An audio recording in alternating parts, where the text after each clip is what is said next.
how could you not be in favor of getting centralized exchange listings if you want to be viral and if you want to be mainstream? That's really the question. I mean, I see the arguments of, Hex is only on the blockchain and it's transparent. And when you have like the centralized exchanges get involved, they could just be selling paper Hex.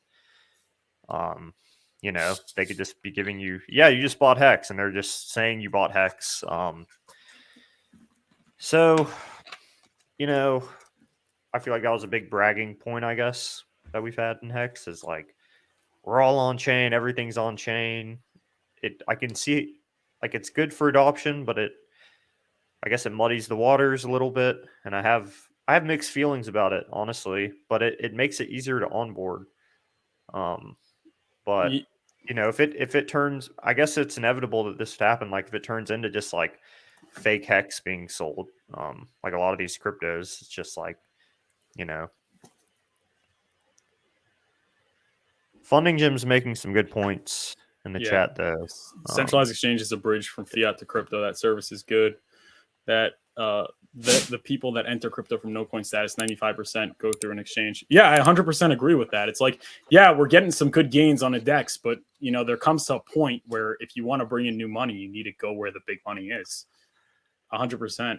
And who I mean, it's cool that all the trading's is on chain and everything, but we dropped 97% anyhow. So I mean, does it really, practically speaking, make that much of a difference? I mean, as long as they're audited, like Coinbase is audited by Deloitte, I don't think they're doing any funny business. I think it's inevitable that, like, if you're a crypto that's popular, you're going to get listed whether you like it or not.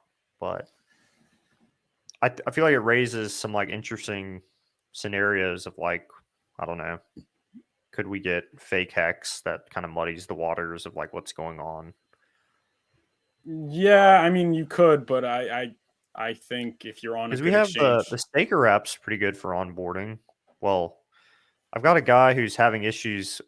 A subscriber of mine, like I tweeted, he asked me to reach out to staker app, and we're trying to get him sorted. But I don't know.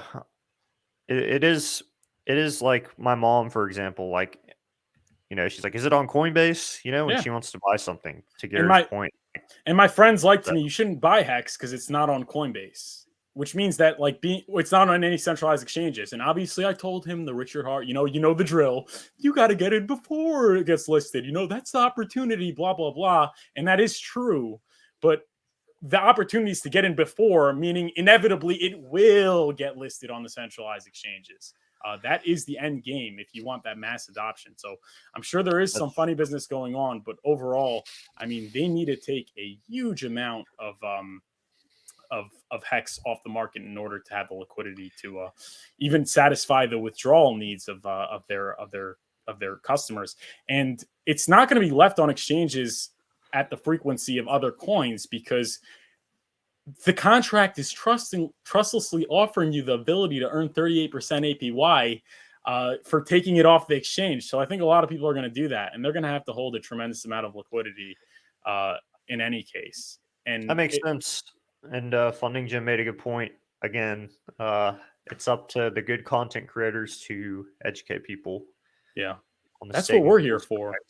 Getting it off an exchange, and I think we all preach that. So.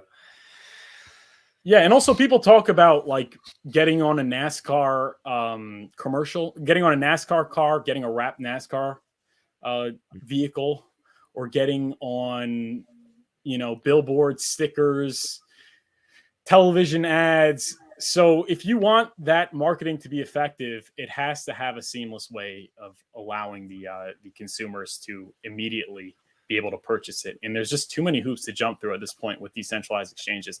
Decentralized exchanges are good.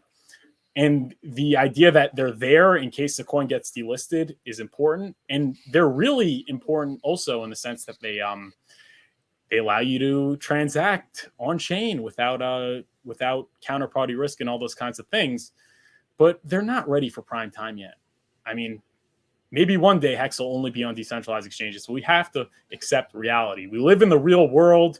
We need to have a real world view. And that worldview is most people cannot get to Hex without centralized exchanges. That's Yeah, overall I what it think is.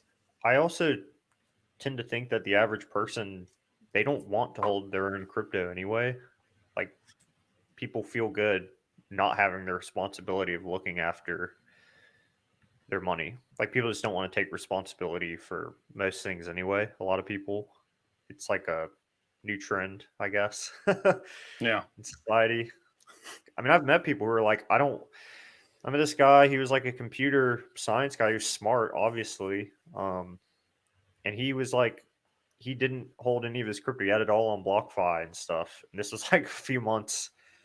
I think it was like this summer. So before it all imploded, but it's just interesting to me. Like I mean, he traveled a lot, so he was like, "Oh, it just makes sense. Like, I don't want to have to hold it." Like, but that's kind of like not the point of everything of It's true. crypto, But that's just the way it is for most people.